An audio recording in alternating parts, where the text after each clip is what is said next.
बिस्मिल्लाहिर्रहमानिर्रहीम। अस्सलाम वालेकुम अज़ीज़ तलबा, मेरा नाम रईस अहमद है। मैं आपका दहम जमात रियाजी का उस्ताद हूँ। पिछले लेक्चर के अंदर हमने यूनियन और तकाते की दो खसूसियात पढ़ी थी। आइए आज हम तराजुम की दो खसूसियात पढ़ते हैं और बढ़ते हैं वाइट बोर्ड की जानिब। पाँचवीं यूनिट हम पढ़ रहे हैं। पिछले लेक्चर के अंदर हमने मश्क नंबर 5.1 उसका पाँचवा और छठा सवाल हल किया था और उसके साथ ही यूनियन की खासियत मुबादला उसको साबित किया था। तो आइए आज हम तकाते की खासियत मुबादला, इंग्लिश में जिसे हम कहते हैं कम्यूटेटिव प्रॉपर्टी ऑफ इंटरसेक्शन, इसे हम क्या करते हैं, साबित करते हैं। और सवाल के अंदर ये कहा गया है दो सेटों ए और बी के लिए साबित करें कि ए तकाते बी बराबर है बी तकाते ए। तो आइए अब हम इसको साबित करते हैं। हमने यहाँ पे साबित करना है ए तकाते बी बराबर है बी तकाते ए। तो सबसे पहले हम क्या करते हैं, ए तकाते बी हम इसका कोई रुकन लिख लेते हैं, क्योंकि हमने साबित करना है और यहाँ पे ना तो ए हमारे पास ए की कीमत दी गई है कोई सेट, ना ही बी की कीमत दी गई है जो कि कोई सेट होना चाहिए था। तो हम क्या करते हैं, हमने लिखा फर्ज करें कि एक्स रुकन है ए तकाते बी का। अगर एक्स ए तकाते बी का रुकन है तो तकाते को अगर हम खत्म करें तो हम यहाँ पे और लिखेंगे, मतलब एक्स अगर ए तकाते बी का रुकन है, क्योंकि ए तकाते बी के अंदर मुश्तरक अरकान है। अगर एक्स ए तकाते बी का रुकन होगा तो एक्स ए का भी रुकन होगा और एक्स बी का भी रुकन होगा। तो हम यहाँ पे लिख सकते हैं अगर एक्स ए तकाते बी का रुकन है तो एक्स रुकन होगा ए का और एक्स रुकन होगा सेट बी का। या बेटा जी हम इसे कुछ इस तरह से भी लिख सकते हैं कि एक्स अगर ए का रुकन है और एक्स बी का रुकन है, एक्स बी का रुकन पहले लिख लें तो हम ऐसे भी लिख सकते हैं एक्स रुकन होगा बी का और एक्स रुकन होगा ए का। अगर एक्स बी और ए का रुकन आ रहा है तो हम ऐसे भी लिख सकते हैं एक्स रुकन होगा, और को अगर हम तकाते के अंदर तब्दील कर दें तो हम यहाँ पे लिख सकते हैं एक्स रुकन होगा बी तकाते ए का। क्योंकि अगर एक्स बी का भी रुकन है और एक्स ए का भी रुकन है, दोनों का रुकन अगर कोई एक अदद होता है तो इसका मतलब क्या है कि वो दोनों के अंदर मुश्तरक है। और मुश्तरक अरकान किसके अंदर होते हैं जी, बिल्कुल मुश्तरक अरकान सिर्फ और सिर्फ तकाते के अंदर होते हैं, क्योंकि यूनियन के अंदर पहले सेट के या अरकान होते हैं या दूसरे सेट के अरकान होते हैं या दोनों के अरकान होते हैं। हमने तो यहाँ पे लिखा था एक्स रुकन है ए तकाते बी का, लेकिन यहाँ पे तो हमने यहाँ पे लिख लिया कि एक्स रुकन आ रहा है बी तकाते ए का। इसका मतलब ये है एक्स रुकन ए तकाते बी का है और ये बी तकाते ए का अगर निकल आया है तो इसका मतलब ये है ए तकाते बी तकाते ए का तहती सेट है। तो हम यहाँ पे लिख लेते हैं ए तकाते बी ये तहती सेट है बी तकाते ए का। नाम देते हैं इसे मसावात ए का। आइए अब हम फर्ज कर लेते हैं, क्योंकि अब हमने दोनों अतराफ को बराबर साबित करना है, तो हम यहाँ पे लिख लेते हैं y कोई एक और मुतगय्यर, ये रुकन है किसका, ये रुकन होगा बी तकाते ए का। अगर y रुकन आ रहा है बी तकाते ए, क्योंकि बी तकाते के अंदर मुश्तरक अरकान होते हैं, इसका मतलब y अगर बी तकाते ए के अंदर है तो y बी के अंदर भी होगा और y ए के अंदर भी होगा। तो हम यहाँ पे लिख सकते हैं y रुकन है बी का और y रुकन होगा ए का। अब अगर हम इन्हें ऐसे भी लिख सकते हैं, अगर y बी का रुकन है और y ए का रुकन है, या हम ऐसे भी कह सकते हैं y अगर b का और y ए का रुकन है तो y ए का भी रुकन हो सकता है और y b का भी रुकन हो सकता है। यहाँ पे हम लिख सकते हैं y रुकन है ए का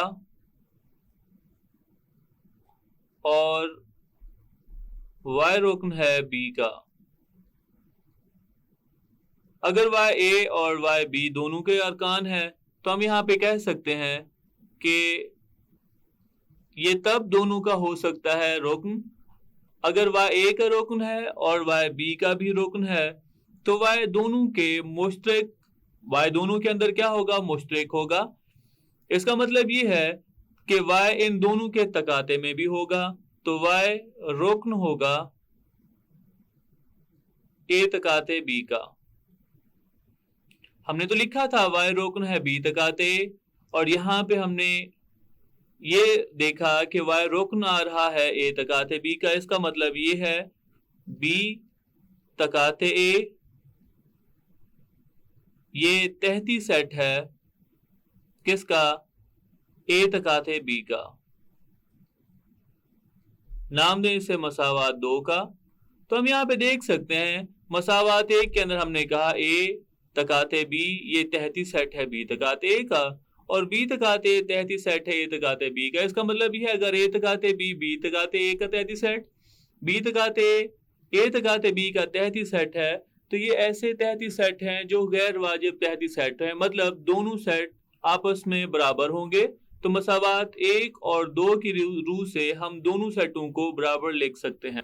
मसावात 1 और 2 की रूह से हम यहाँ पे लिख सकते हैं a तकाते b बराबर है b तकाते a। मसावी सेटों की तारीफ को हमने इस्तेमाल किया कि अगर पहला सेट दूसरे का तहती सेट है, दूसरा पहले का तहती सेट है, तो दोनों सेट आपस में बराबर होंगे। आइए अब हम इसकी एक मिसाल से वजाहत करते हैं। मिसाल के तौर पर हमारे पास एक सेट A है, इसके अंदर अरकान 2, 3 और 5, और सेट B इसके अंदर अरकान है 1, 3 और 5।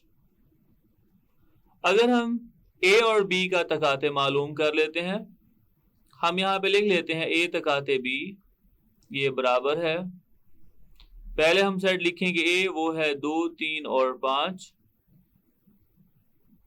उसके बाद तकाते अलामत। दूसरा सेट है 1, 3 और 5 के बराबर।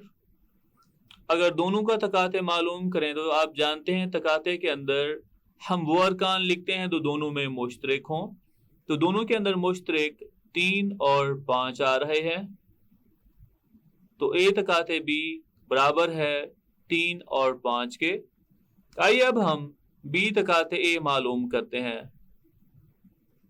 B तकाते A मालूम करने के लिए पहले हम सेट लिखेंगे B वो है 1, 3 और 5, उसके बाद तकाते अलामत। पहला सेट है 2, 3 और 5, दोनों के अगर हम दोनों का तकाते मालूम करें तो तकाते के अंदर वो तमाम अरकान लिखे जाते हैं जो मुश्तरक हों, तो यहाँ पे जवाब जी बिल्कुल 3 और 5 होगा, क्योंकि दोनों के अंदर यही मुश्तरक अरकान है। तो यहाँ से हम देख सकते हैं A तकाते B भी 3 और 5 आ रहा है, B तकाते A भी 3 और 5 आ रहा है। तो यहाँ से साबित हुआ कि A तकाते B ये बराबर है B तकाते A के। आइए अब हम अगली खासियत को साबित करते हैं। अगली खासियत है जिसका नाम है यूनियन की खासियत तलाज़ुम। यूनियन की खासियत तलाज़ुम, इसे हम इंग्लिश में कहते हैं एसोसिएटिव प्रॉपर्टी ऑफ यूनियन। यहाँ पे हमें 3 सेट दिए गए हैं, कोई से 3 सेटों A, B और C के लिए साबित करें कि अगर हम पहले A और B का यूनियन ले लें, बाद में उसका यूनियन C के साथ लें, या फिर पहले B और C का यूनियन लें, उसका अगर हम A के साथ यूनियन लें, तो इन दोनों का जो जवाब है वो आपस में बराबर आएगा। ये हमने साबित करना है। तो आइए अब हम साबित करते हैं। हम फर्ज कर लेते हैं कि ये लेफ्ट हैंड साइड इसका कोई रुक्न X है। फर्ज करें कि X रुक्न है A union B union C का।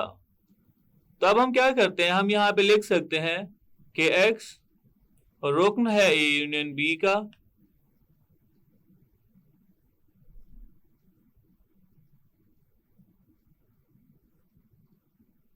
या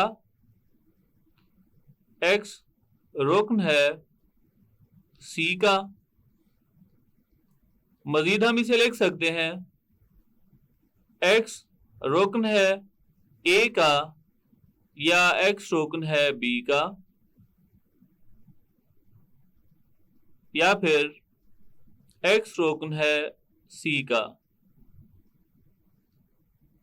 अब अगर हम इन दोनों को इकट्ठा कर दें, पहले ये दो सेट इकट्ठे थे a और b, अब हम अगर इन दोनों को इकट्ठा कर दें तो हम यहां पे लिख सकते हैं x रुकन है a का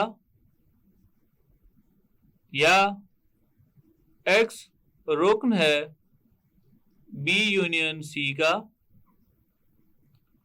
अब हम यहां पे ऐसे भी लिख सकते हैं x रुकन है a का या फिर x रुकन होगा b यूनियन c से ब्रैकेट में लिख लेते हैं।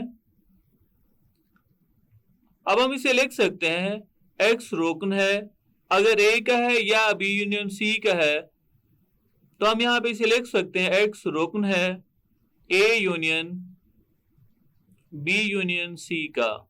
हमने तो x को कहा था कि रुकन है a union b union c का, लेकिन ये इसका रुकन आ गया। इसका मतलब ये है कि a union b union c और a union b union c ये इसका सबसेट है, मतलब ये इसका तहती सेट है।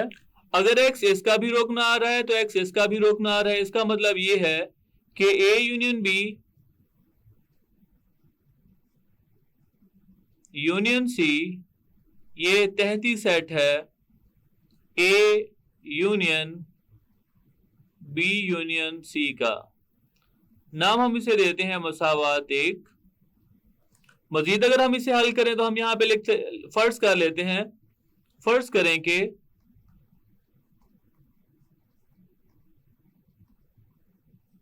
x रोकन y रोकन है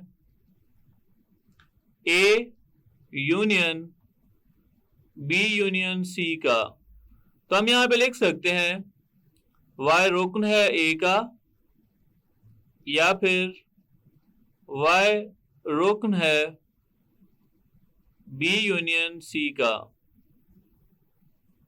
मजीद हम यहां पे लिख सकते हैं y रुकन है a का या y यहां पे, क्योंकि अगर y b यूनियन c का रुकन आ रहा है तो हम यहां पे लिख सकते हैं y या तो b का रुकन होगा या फिर y रुकन होगा c का। क्योंकि जब हम यूनियन की तारीफ करते हैं तो हम यही कहते हैं कि अगर दो सेटों का यूनियन हम मालूम करने जा रहे हैं तो वो दोनों सेटों का जो यूनियन है या तो वो पहले सेट के अरकान उसमें होंगे या दूसरे सेट के अरकान होंगे या दोनों के अरकान उसमें शामिल हो सकते हैं। मजीद अगर हम लिखना चाहें तो हम क्या करते हैं, इन दोनों को मिला के इसको यूनियन की फॉर्म में लिख लेते हैं, इन दोनों को मिला के इन्हें यूनियन की शक्ल में लिख लेते हैं। तो हम यहां पे लिख सकते हैं y रुकन है a यूनियन b का या y रुकन आ रहा है c का।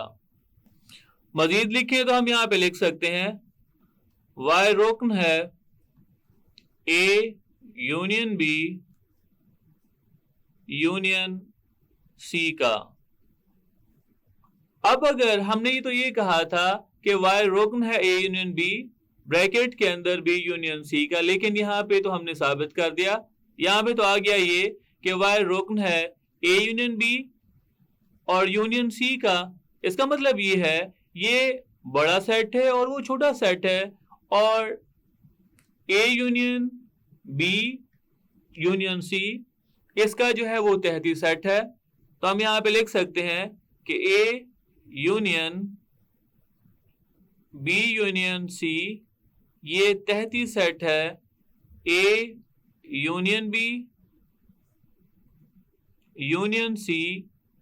क्योंकि ऐसा तब होता है कि अगर हम कोई रुकन किसी छोटे सेट से लें और वो रुकन किसी दूसरे सेट का भी हो, इसका मतलब ये है हमने जो सेट लिया है वो उस बड़े सेट का तहती सेट है। इसको हम नाम दे देते हैं मसावात दो का। तो हम यहां पे मसावात एक और दो की रूह से कह सकते हैं कि a union B union C ये बराबर है ए यूनियन बी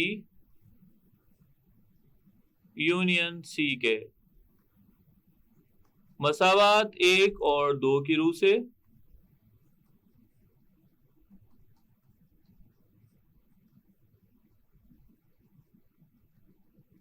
आइए अब हम इसे साबित करने के लिए चंद अपनी तरफ से कोई सेट यहां पे लेते हैं और इसे साबित करते हैं। 3 सेट हमने यहां पे लिखे, ए बराबर है 1 2, बी बराबर है 2 5 और सी बराबर आ रहा है 2 और 4 के। हम सबसे पहले यहां पे हमने क्योंकि ये साबित करना है कि ए यूनियन बी इसका यूनियन सी के साथ लें, ये बराबर आएगा ए यूनियन अगर इसका बी यूनियन सी के साथ यूनियन ले लें। तो आइए अब हम इसमें कीमतें दर्ज करते हैं। कीमतें दर्ज करें। ए बराबर आ रहा है 1 और 2 के, उसके बाद यूनियन बी सेट आ रहा है 2 और 5 के बराबर, फिर यूनियन और सी सेट आ रहा है 2 और 4 के बराबर।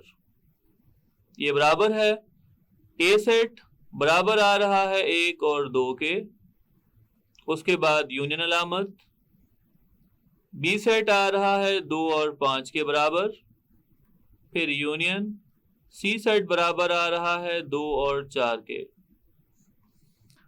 मालूम करते हैं यूनियन।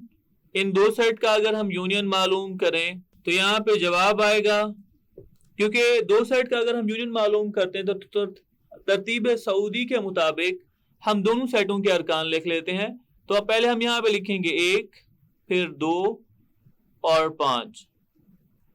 इसका यूनियन होगा 2 और 4 के साथ, ये बराबर है 1 2, उसके बाद यूनियन, इन दोनों का यूनियन लें तो जवाब होगा 2 4 और 5 के बराबर। मजीद हल करने पे इन दोनों का यूनियन लें तो जवाब होगा 1 2 4 5 और ये बराबर है 1 2 4 और 5 के।